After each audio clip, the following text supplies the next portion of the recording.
We're back on the Zero Hour. I'm your host, Richard RJ Eskow.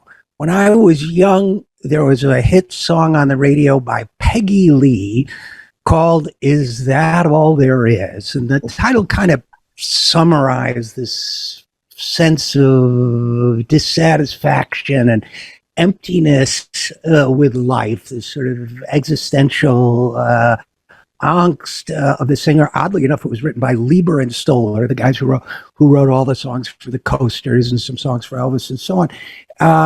But it was a very different kind of song. And I guess it popped into my mind because I've been feeling this sense of, you could call it political ennui, ennui, that kind of listlessness and dissatisfaction where you're just not excited, you're just not enthused. In this case, because I guess it's been decided that the Democratic primaries are over and it's going to be Biden and Harris again, and this is what it is. And then he'll face Trump again. And from the excitement and the possibilities of a few years ago, I've been feeling, is that all there is? And who better to talk about that kind of feeling with than my dear friend Harvey J. Kaye. Harvey Kaye, as you probably know, is a sociologist as well as a historian and the author of a number of books on FDR, on the Four Freedoms, on Thomas Paine. And he joins us once again. So first of all, Harvey Kaye, welcome back to the Zero Hour. Okay, thank you. I'm giggling I'm giggling openly, in fact, because I've never ever in my life used the term ennui. So here we are talking about it. And that was the first time I probably did ever use the term. It's great to see you, and I'll just say that I was away for several days, and when I saw your invitation today, I said, "Oh, great! I get to talk to RJ today." Well, thank you. And I'm sorry to force a kind of artsy vocabulary on you, but, it's as good a word as any, really. It's not a commonly used word here in Green Bay, Wisconsin. Although the football season ahead, I hope we don't fall into just that kind of thing. Well, it wasn't a commonly used word in Utica, New York, where I grew up either. But, there you have it. A bookish kid. This is what happens when a bookish kid grows up. At any rate, do you know what I'm? I know exactly. I wasn't trying to give you a hard time. I was just laughing. Yeah. Oh, sure. So, what do you think of my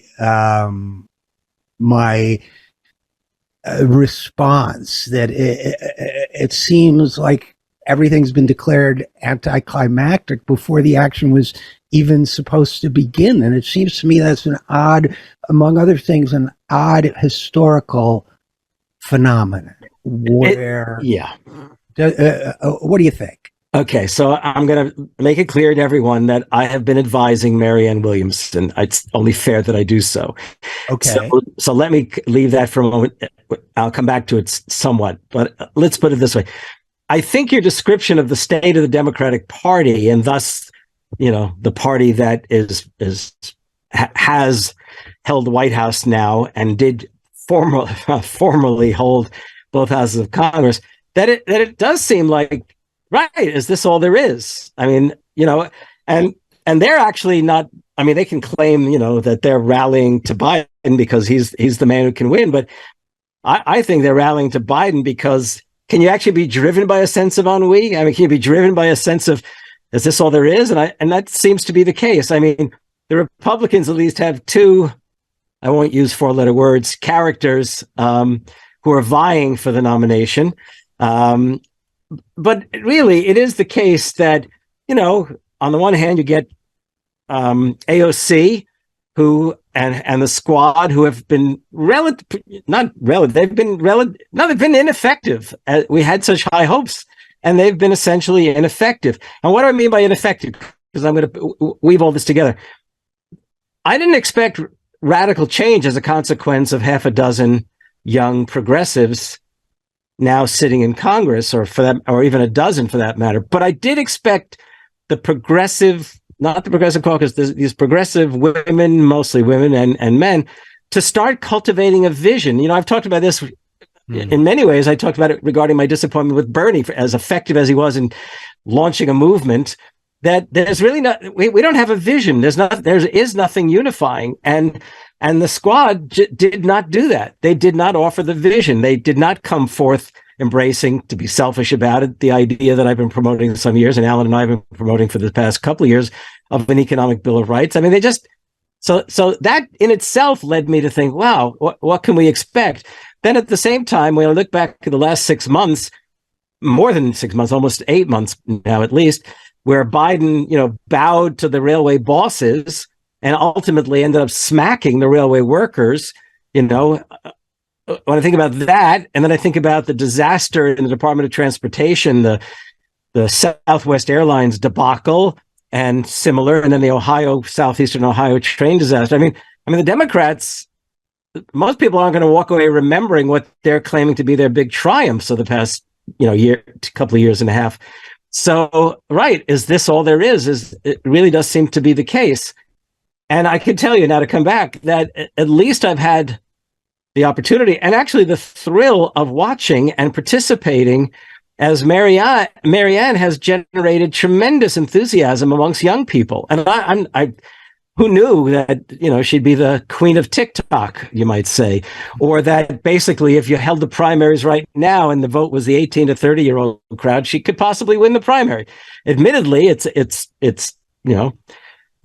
not great when you're going up against an incumbent, and so many of the Democrats aren't even willing to talk about having debates now. And they can say, well, why should we? She's not really been a political office holder, et cetera, et cetera. But it's also the case that the American people should hear the debates because Marianne actually has something to say.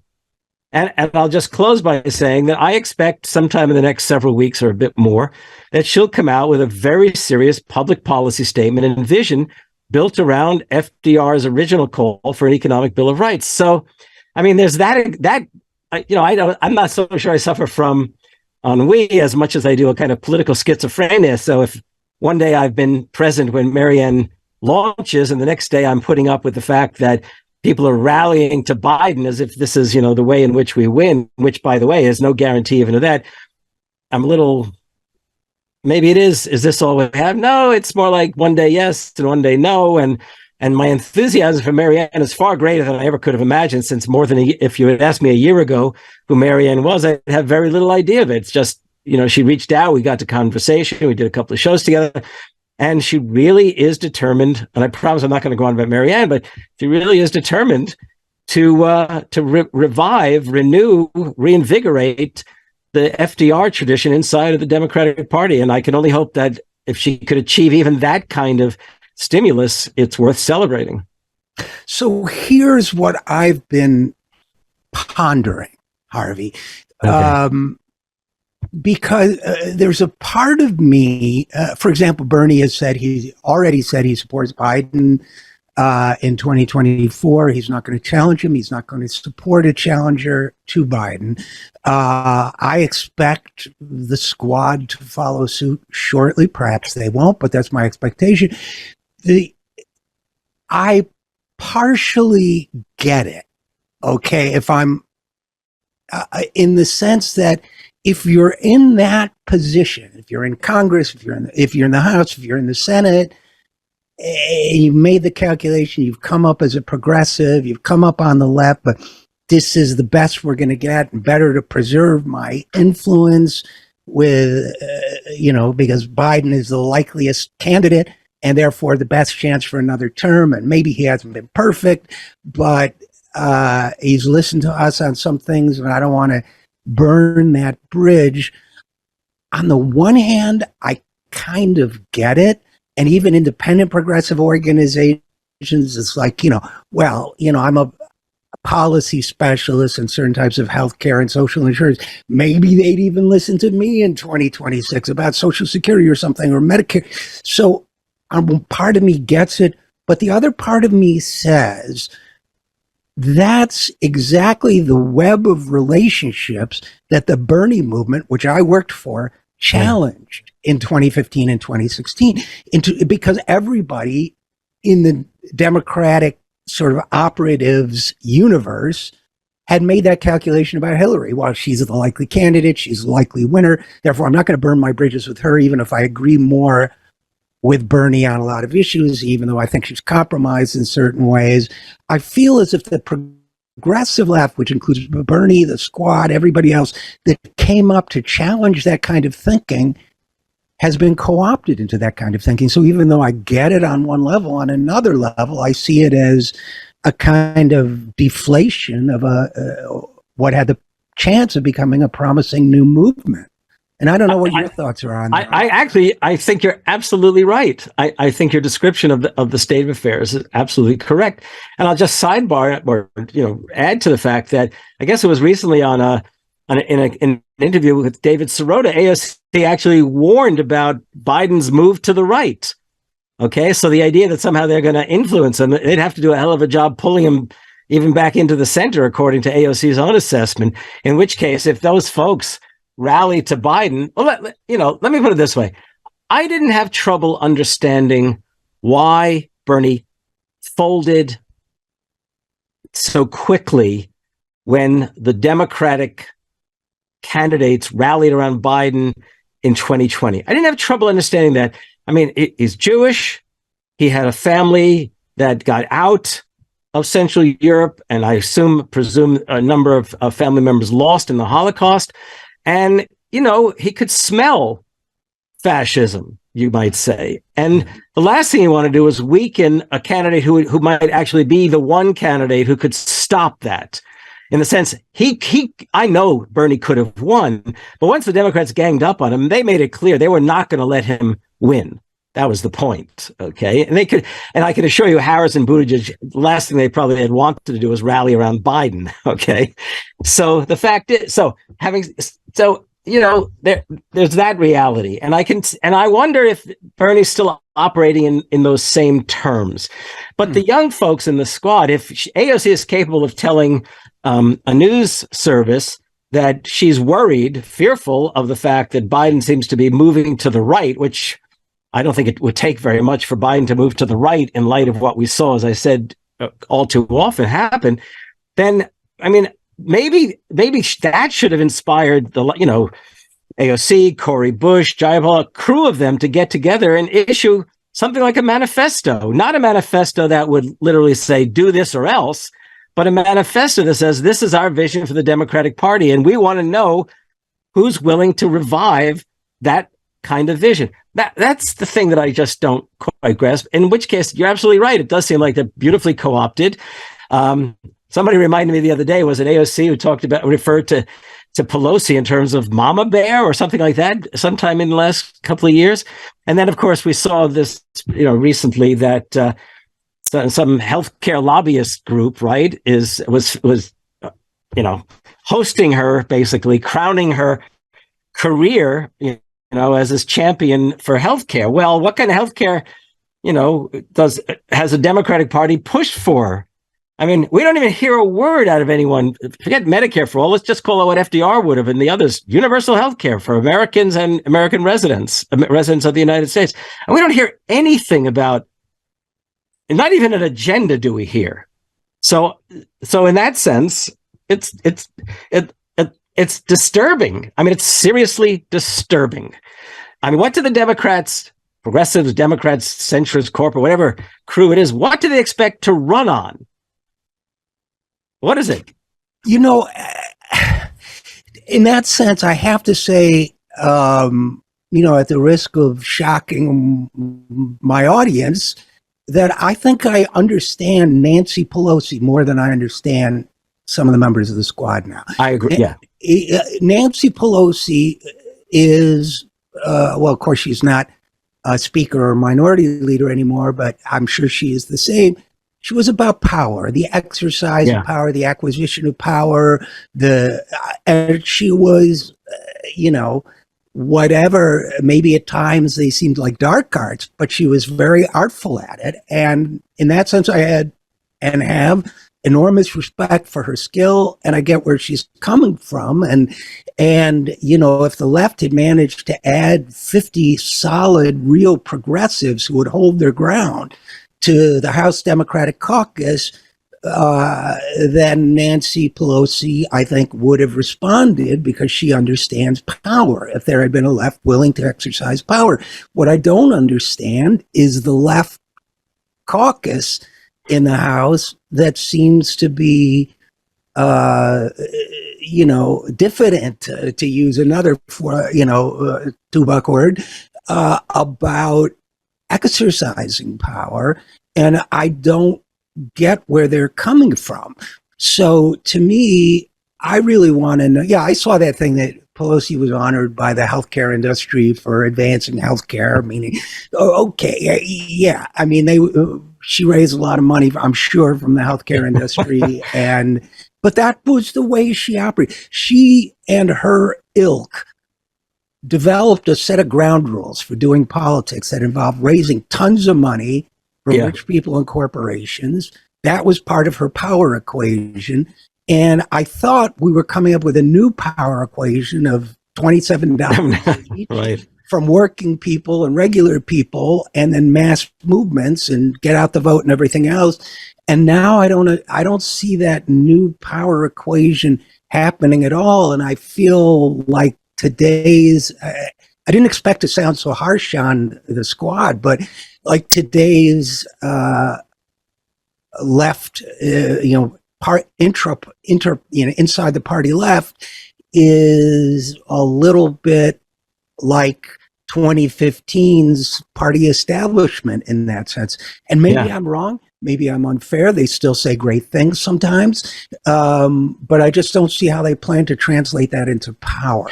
Yeah. And I want to remind everyone that, of course, I've been watching the Democratic Party sink into this kind of a state of affairs ever since the since the mid 1970s. From Carter on, we've seen this. It's like this, even as Republicans advance in an authoritarian regime. Okay, the Democrats have retreated back and back. I mean, it's just amazing. It's like there's no memory. But then the other thing is I want to remind everyone, instead of talking 50 years and 45 years ago, that we lost the House last November. Right. What would lead people to believe, other than, well, it's a presidential year, and there's no guarantee, of course, that Biden's popularity will rise tremendously. But we lost the House, which means that that brings us to a state of ennui. Hey, I used it twice now. Okay, I'll break in yet. Yeah. It's like we've done. What will people refer to as what the Democrats are about? And every analyst knows that the Democrats will win more college educated than the Republicans will. But there's been this real decline in their capacity to rally what is traditionally known as the working class. And I guess, the whole idea is that they'll run on some kind of fear basis. They'll say, well, you elect these Republicans and, democracy goes down the drain, or we'll never get the right to choose back for women. But it was the case that the Democrats were there all those years, and we didn't get anything. We got Roe v. Wade, but we didn't get a guarantee across the country legislatively. Look, I want people to know I'm a member of the Brown County Democratic Party here where I live. Okay. But I will also say that it's, I think, a bit more progressive than the standard National Party is these days. But it's just sad what's been transpiring. And so if we look at the party and we think about Biden, and I've gotten to call them the Bidenettes because they just seem to fall into line with whatever the rules of the day are. And I haven't seen the left caucus. I don't mean the progressive caucus. The progressive caucus became a farce some time ago because they just went out and recruited anybody who wasn't even really a progressive. But that's changed, in fairness. It has? Did they kick people out? No. They trimmed their membership significantly to make sure that they only had members who would sign on to a certain agenda. So in that sense, but then, the Democrats lost the House and their influence was reduced proportionately. And there was there was that debacle around the Ukraine letter and a couple other things that wounded them.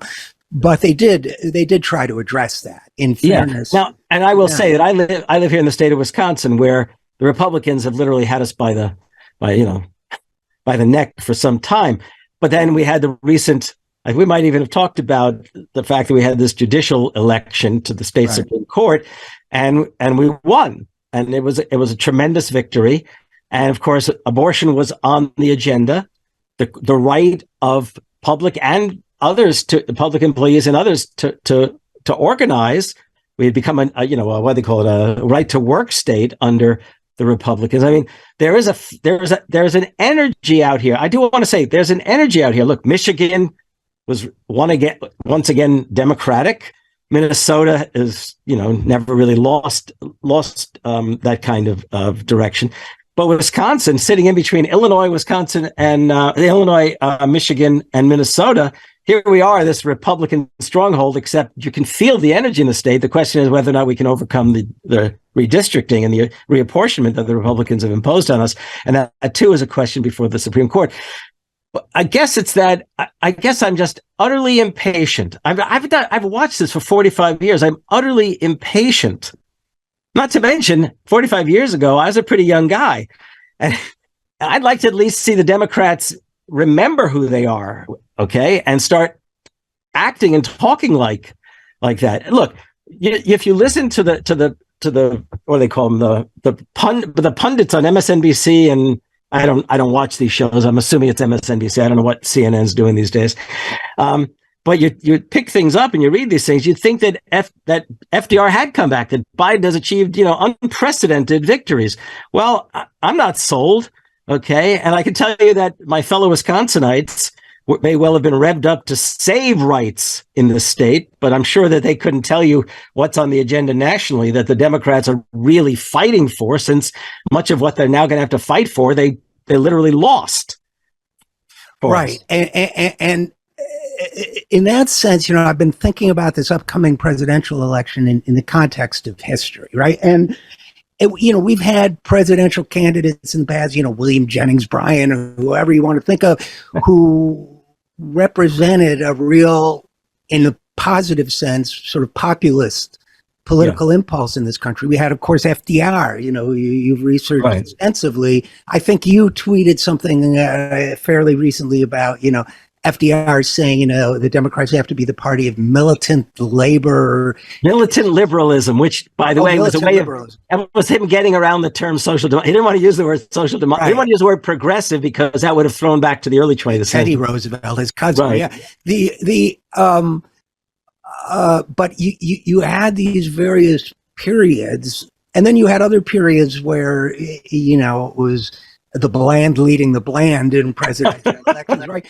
But we had 2016, and then again in 2020 we had Bernie, and we had in 2020, of course, Elizabeth Warren, taking many of the same positions.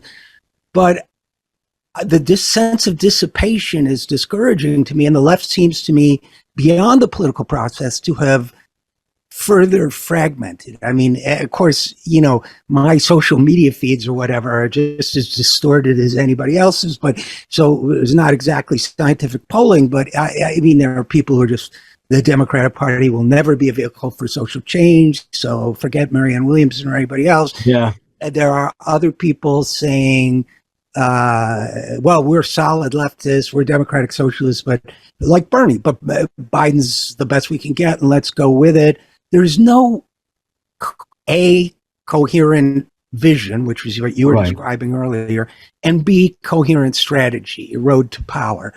And it seems to me the Republicans are calling the shots because they bring up culture war issues, and then the putative left, I can't even call it the left at this point, scrambles to address those and doesn't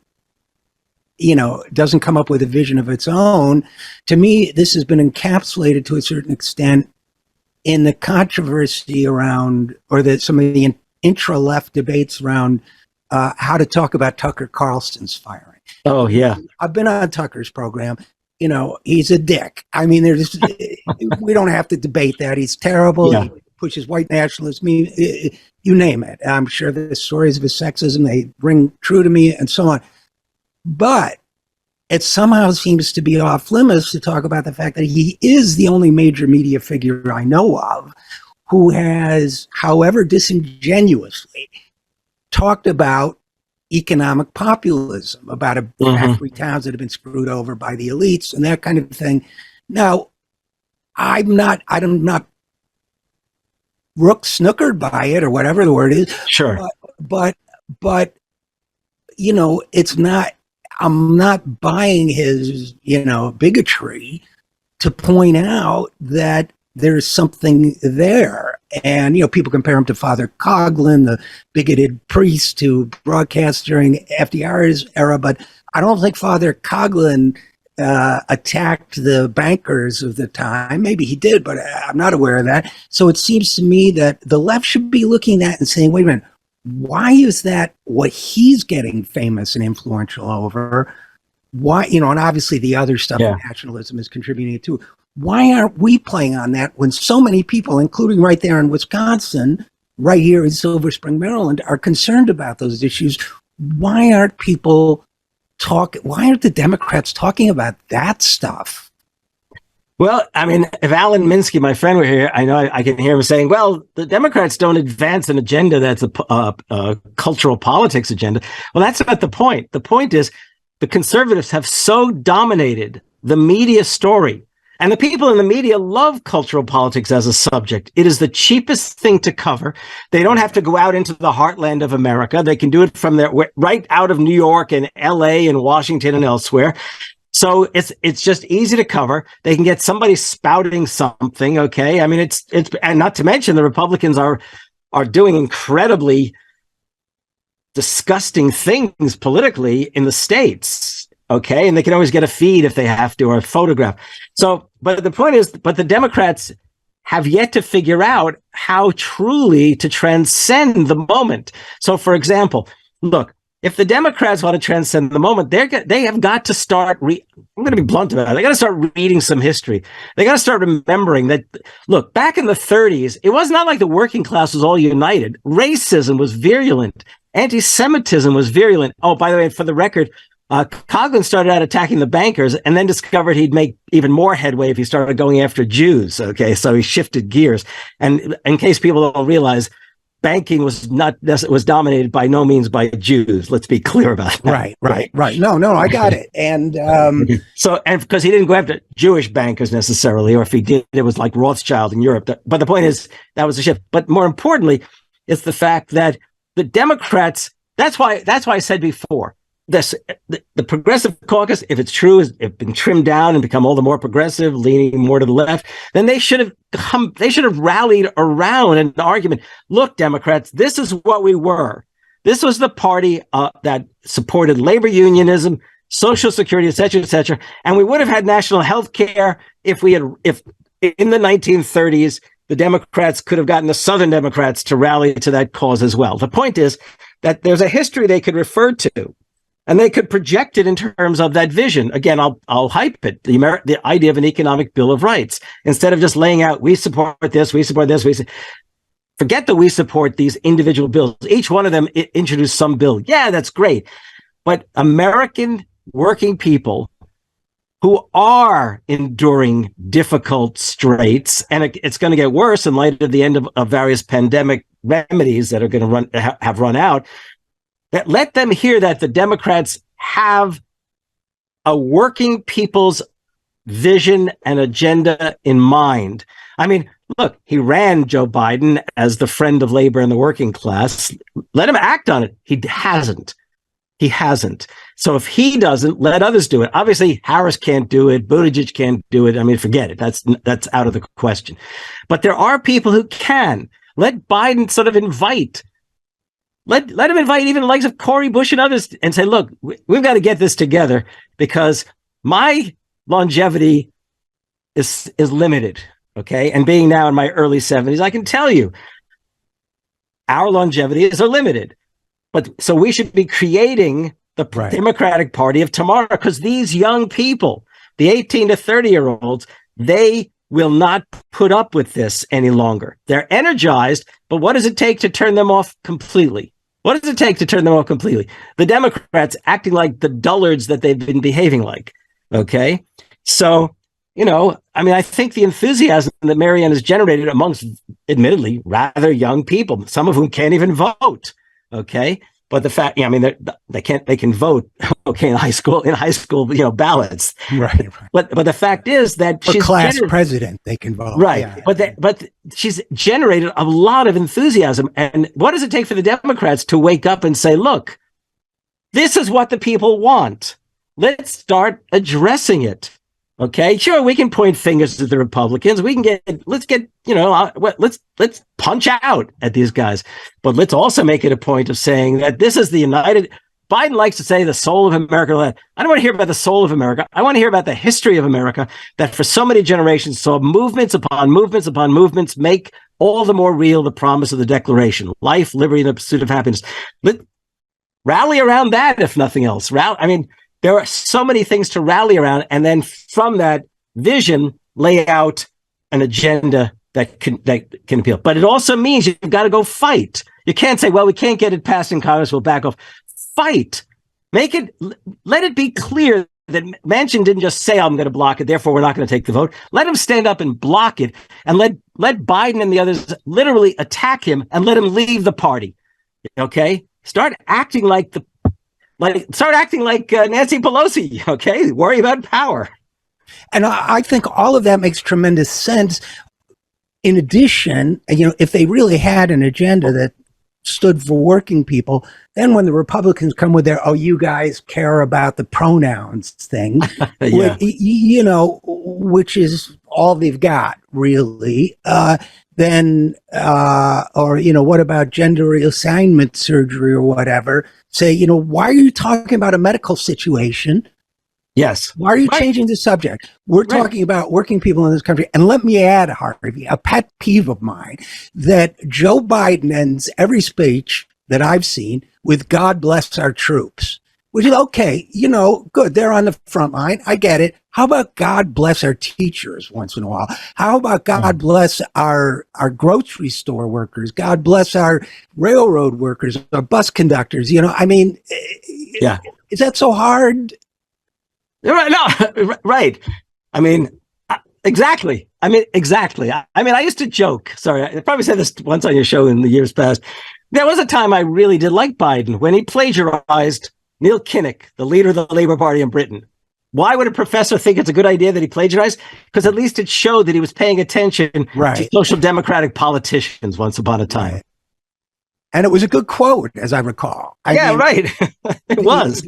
And Kinnock was a working class guy who out of Wales, you bet. Out of Wales. So I remember that, but he's I don't know. I don't think he's plagiarizing these days. But I guess last issue, and look, I'm going to assume I'm not going to say that. I was going to say I'm going to assume it's a done deal, but nothing's a done deal. They told us Bernie didn't have a chance. Well, look. Let me just say, because you can always just cut some stuff out if you're running out of time. The fact is that, the guy's old. He is. Look, okay. And wait, I haven't finished. And as I asked the other, I'm not the only one asking this question. How many people are saying, wait a minute, if he's that old and that means something happens to him, God forbid, okay, something happens to him, does that mean we have to endure a Harris presidency? She was a loser in the primaries. Okay. She was losing so badly, she quit before the first primary because the primaries were so bad. Right. And that raises the question, too, of I don't see any way he's going to change her. So we're talking about if Biden's the nominee, Harris is the nominee. I think a lot of people are asking that question. Guy's going to be 86 by the end of his term. Well, right. Nikki Haley said, if you vote for Biden, you're voting for Harris as president. Now, I'm not a fan of Nikki Haley, but she said what I think is on a lot of people's minds. I'm not a fan of Nikki Haley either, but I guess when it comes to Harris, she's she doesn't connect. I don't think she connects with voters. And I know to say Right. that, her supporters will say you're racist, you're sexist, but you and I could both name dozens of women and dozens of people of color who do connect with voters. We've already named some of them in this conversation. So it's not that. I don't see how to rehabilitate her politically. I mean, that's just and that is the case. I mean, now if she becomes president and I have a proposal to pitch to the White House on Social Security expansion, I'm going to regret ever saying that. I'm going to hope this conversation is forgotten. But well, maybe she's listening and she decides, just maybe she decides something happens. She's going to pick up the Economic Bill of Rights and run with it. Who knows? Yeah, and Social Security expansion and Medicare for all. Right. And free public higher education. And student debt cancellation. And a Green New Deal. Let's count the ways, right? Yeah, now you're talking. All right. Well, I think I feel better. I mean, you are a sociologist and a historian, but not a psychologist. No, definitely not a psychologist. But I have to say that I feel better talking to you. My political ennui is a little better. I think if we can, it's almost as if maybe it's a case of if you build it, they whoever they are will come. Maybe if we can, you and Alan Minsky of Progressive Democrats for America have this Economic Bill of Rights revival proposal. Maybe that can be the basis for an agenda. That and some related ideas can be the basis for an agenda that, look, this is the vision, get with it or not, maybe it's some Democrats take it, maybe some other parties like Working Families Party and New York State that have a chance to, actually get elected, pick up on it. Anyway, that's my concluding thought. That I thank you for addressing. Yeah, sorry. Again, go ahead. Okay. Sure. Yesterday and today, something very interesting occurred. So I got a message from a young woman who's an advisor to a new group called Dream for America. It's this new organization for the Zoomer generation. Okay. The guy who actually first founded it, and then it grew from there, is 16 years old. And they decided they would call me and call me. So I thought, okay, we didn't talk immediately, but I sort of Googled and I found out there's Dream for America, and they are proposing a return to the FDR vision of an economic bill of rights. So maybe that's why they called me. Maybe they saw something I did, or maybe, but I'm thinking, wow. So the Zoomers have called on a boomer to be one of their members of their advisory board. So maybe we can get a cross-generational thing going here. Who knows? Yeah, and they called on you to revive an idea that was first surfaced in our great grandparents' generation. Yeah, right. And we're boomers. So, all right, that's a hopeful note to end on. So again, Harvey J. Kaye, historian, sociologist. As always, thanks for your thoughts. And thank you, Richard. I will then say that I feel better too. Good. We should do this more often. Absolutely. Don't hesitaate. All right. Thank you. And we'll be right back after this. I'm Richard RJ Eskow, and this is the Zero Hour.